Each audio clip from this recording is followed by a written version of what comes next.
En ce premier jour d'octobre 1939, la France se retrouve dans une situation délicate alors que la guerre en Europe prend une tournure plus menaçante. Après la chute rapide de la Pologne et la signature du pacte germano-soviétique, l'Europe de l'Est est partagée entre l'Allemagne nazie et l'Union soviétique. La France, de son côté, reste vigilante et se prépare à un conflit de longue durée, tout en renforçant ses défenses et en ajustant ses stratégies militaires. Sur le front intérieur, la mobilisation économique et le soutien à l'effort de guerre prennent de l'ampleur, alors que la diplomatie française s'efforce de maintenir les alliances cruciales pour faire face à la menace grandissante de l'Allemagne. Principaux événements militaires. Le 1er octobre 1939, la situation sur le front occidental reste relativement calme, alors que la « drôle de guerre » continue. Bien que la France ne soit pas directement impliquée dans des affrontements massifs, elle renforce ses positions et poursuit la mobilisation de ses troupes. Le général Maurice Gamelin, à la tête des forces françaises, maintient sa stratégie défensive, centrée autour de la ligne Maginot. Les fortifications le long de la frontière avec l'Allemagne sont consolidées et les soldats continuent de mener des exercices militaires réguliers pour maintenir leur préparation en cas d'attaque. Sur le terrain, les troupes françaises continuent d'occuper des positions stratégiques à travers l'Alsace-Lorraine et le long de la frontière belgo-luxembourgeoise. Le général Gamelin insiste sur l'importance de ne pas s'engager dans des offensives prématurées, malgré les appels croissants pour une action plus agressive après la chute de la Pologne. Environ 2 millions de soldats français sont mobilisés le long du front, bien que les combats ouverts avec l'Allemagne n'aient pas encore commencé à grande échelle. Les patrouilles françaises près de la frontière allemande se poursuivent, mais les affrontements sont minimes, les deux camps étant dans une phase de consolidation de leur position. Un point important des mouvements militaires français concerne la poursuite de la mobilisation industrielle en soutien aux forces armées. Les usines d'armement en France redoublent d'efforts pour fournir les équipements nécessaires aux troupes, notamment des canons, des chars et des munitions. Des efforts sont également déployés pour moderniser la flotte aérienne française, jugée inférieure à celle de l'Allemagne. Le gouvernement Daladier, sous la pression des événements récents, fait tout son possible pour accélérer la production de matériel militaire, conscient que la guerre sera longue et coûteuse.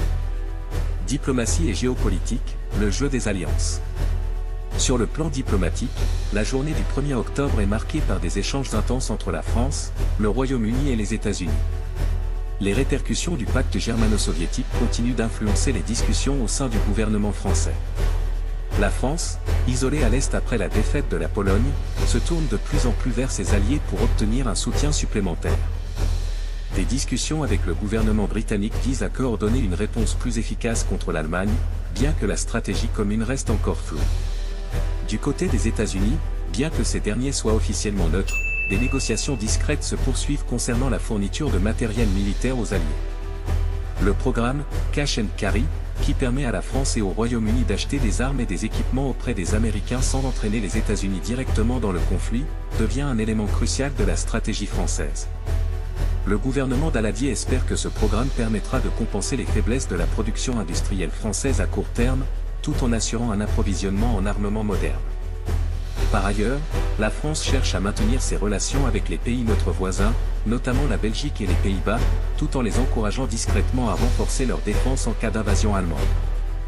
Bien que ces pays maintiennent leur neutralité, la France et le Royaume-Uni continuent de travailler en coulisses pour préparer une éventuelle défense commune en cas d'invasion de ces territoires par l'Allemagne. Répercussions internationales et opinion publique. La presse française du 1er octobre 1939 reflète les préoccupations croissantes du pays.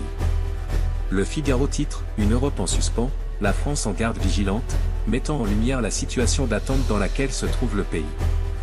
Le journal insiste sur la nécessité de maintenir une vigilance absolue face à la menace allemande, tout en appelant à l'unité nationale et à la poursuite de l'effort de guerre.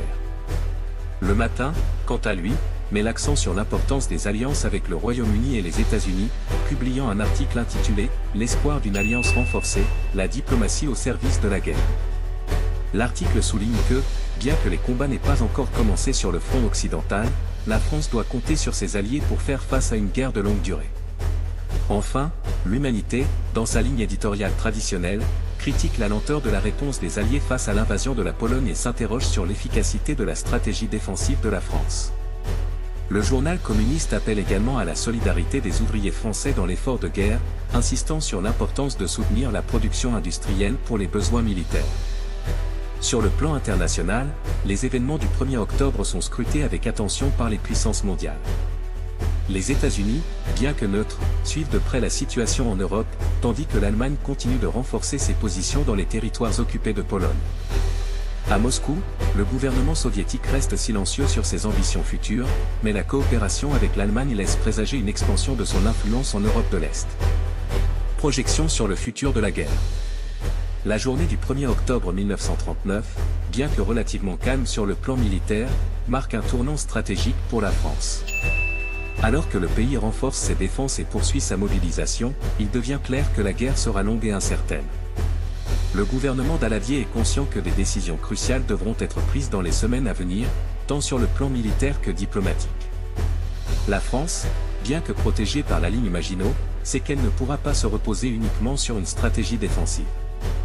L'importance croissante des alliances, en particulier avec le Royaume-Uni et les États-Unis, sera déterminante pour la suite du conflit. Le pays s'attend à une guerre d'usure, où la supériorité industrielle et l'endurance des nations alliées joueront un rôle clé dans l'issue du conflit.